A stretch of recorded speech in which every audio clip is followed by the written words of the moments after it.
It is often claimed that only a fool represents himself in court, and that is generally true.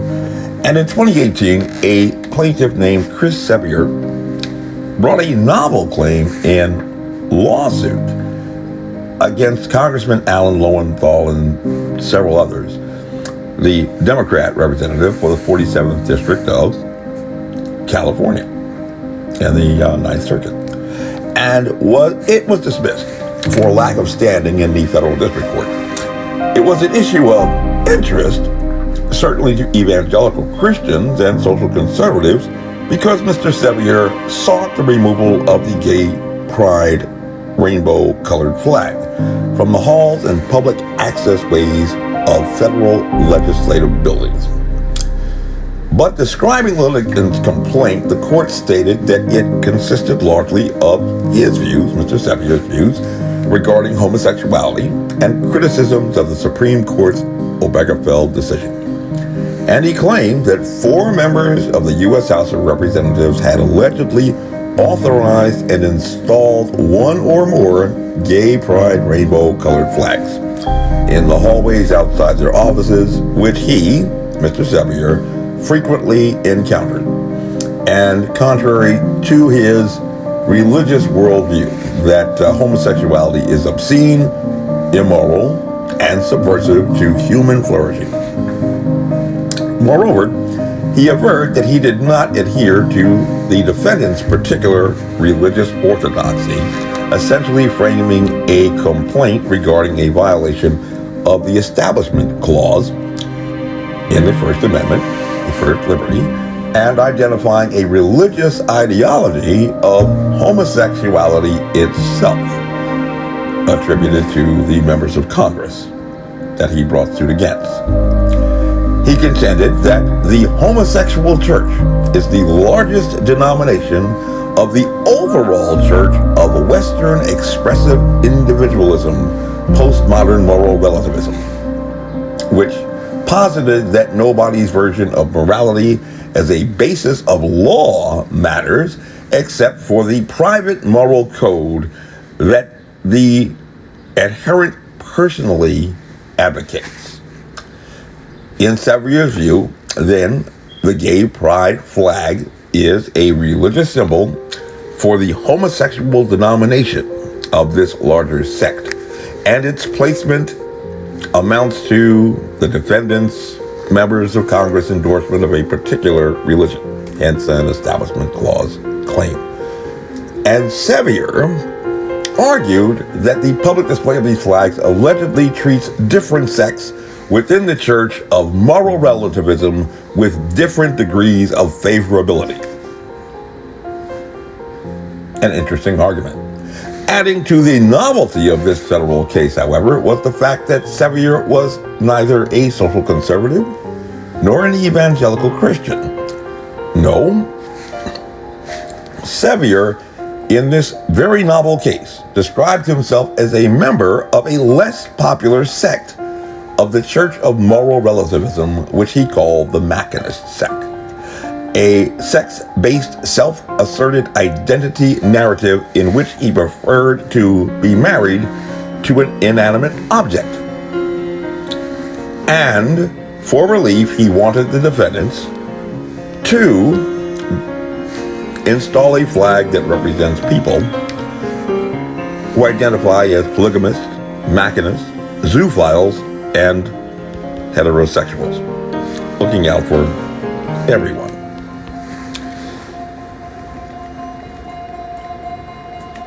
This case is an interesting case because we find an individual who espouses a religious belief involving marriage with inanimate objects, albeit that is certainly not traditional and certainly not the Judeo-Christian denomination's view, but which he claims is only a smaller part of a larger religion of moral relativists, in which homosexuals were the largest part. And in 2018, the federal district court could not, even construing his complaint liberally to lend expansive meaning to its claims, find any basis to establish that this religion of moral relativists actually existed, even if Mr. Sevier had self-identify as a part of the whole. Certainly, it is easy for most people to dismiss Mr. Sevier as someone existing on the fringes of society, if not more.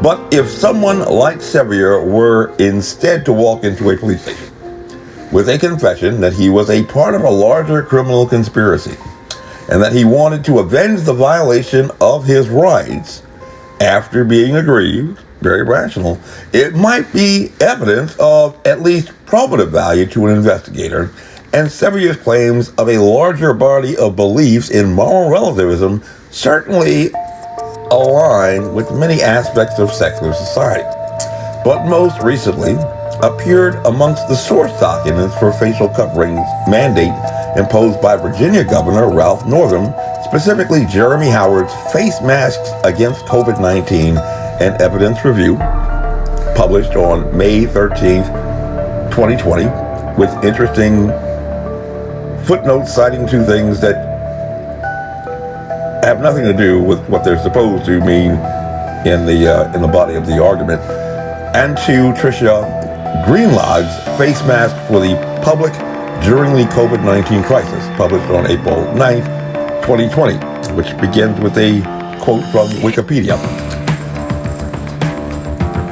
and which espouse together a moral relativist belief in what is described by the name as the precautionary principle, in which if a particular harm can be deemed a moral evil,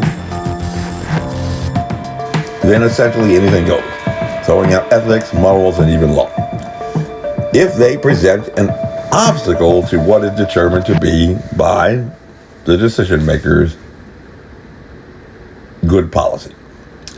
According to Jeremy Howard, UNESCO from the United Nations, states that when human activities may lead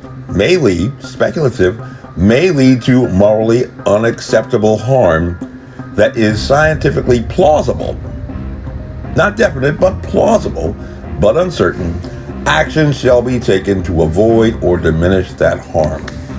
This is known as the precautionary principle.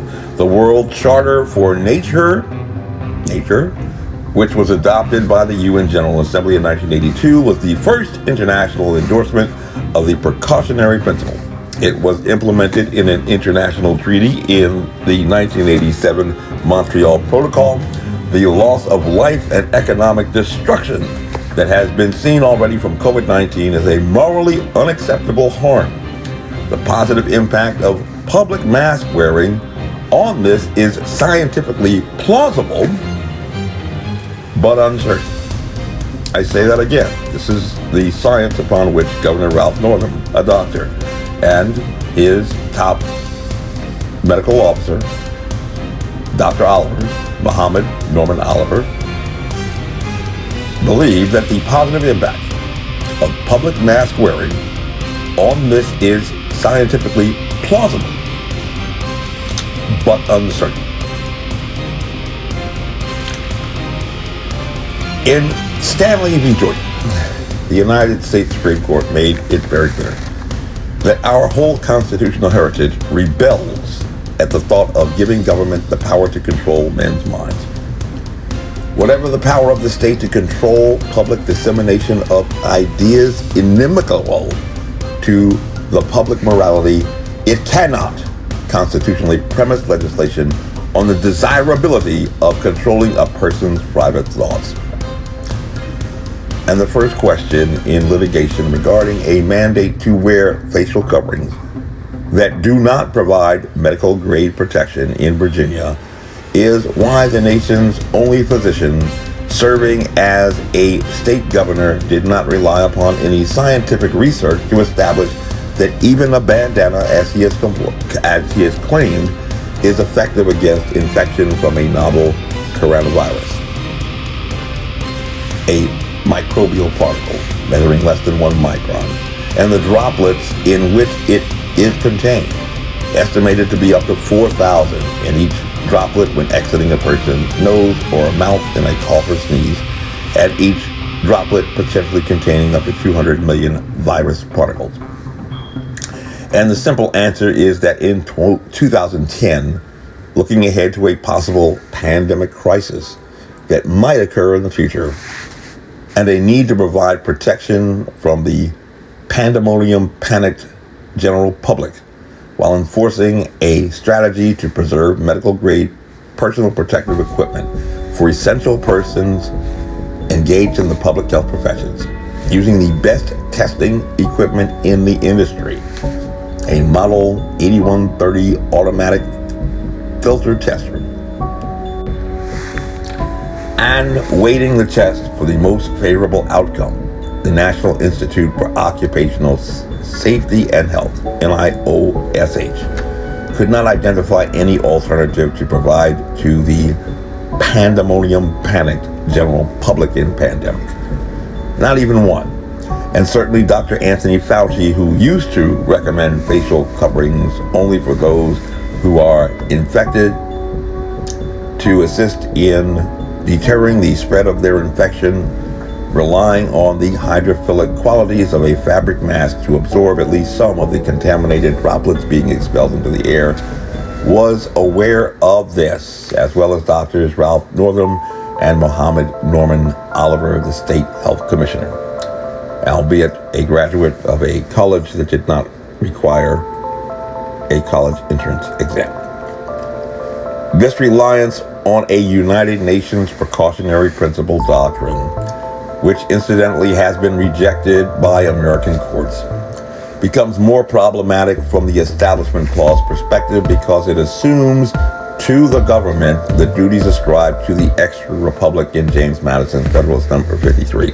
That is to form the moral conscience of a nation's people, which was reserved to the various religious denominations and sects, and incidentally deemed non-essential and closed throughout the entire period of the lockdowns, while essential businesses were permitted to continue to operate. But in the face of 1,905 deaths to date attributed to a novel coronavirus in Virginia, over half of whom are the elderly who resided in nursing homes, a known and avoidable risk for everyone at the time of the lockdown mandate. Under the rationale triggering the mandate for the precautionary principle, there has to be an unacceptable loss of life as a precondition. No dead, no precautionary principle goes into action, sine qua non, without which none. And that's actually quite scary. And further, both source documents relied upon by Ralph Northam describe in great detail how to evangelize for others to accept their secular belief in useless facial coverings and adherence to a devotional practice of wearing the same when one goes out into the public to proselytize others. And those most ardent in this secular belief in moral relativism will quickly inform any backslider that the wages of sin is death. A claim truly made in zealous faith, because to date there is not one iota of science to support the view that a non-medical grade covering, and certainly not a bandana, will protect you from this novel coronavirus and lethal pathogen, especially if you are vulnerable to it. And just before the celebration of Independence Day, a suit was filed in the Federal District Court in Richmond to compel Governor Ralph Northam either to produce some credible science or take off his mask for the charade that has cost over 133,000 lives nationwide, over half of whom are the elderly, and produced economically the equivalent of a Hurricane Katrina in every state. And in a pandemic crisis, currently, apparently, even the Church of Jesus Christ bows down to a novel coronavirus. My name is Major Mike Webb, and I am running for U.S. Congress with liberty, honor, and excellence. By God, we shall make America great again. Honest.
This advertisement was authorized by Mike Webb.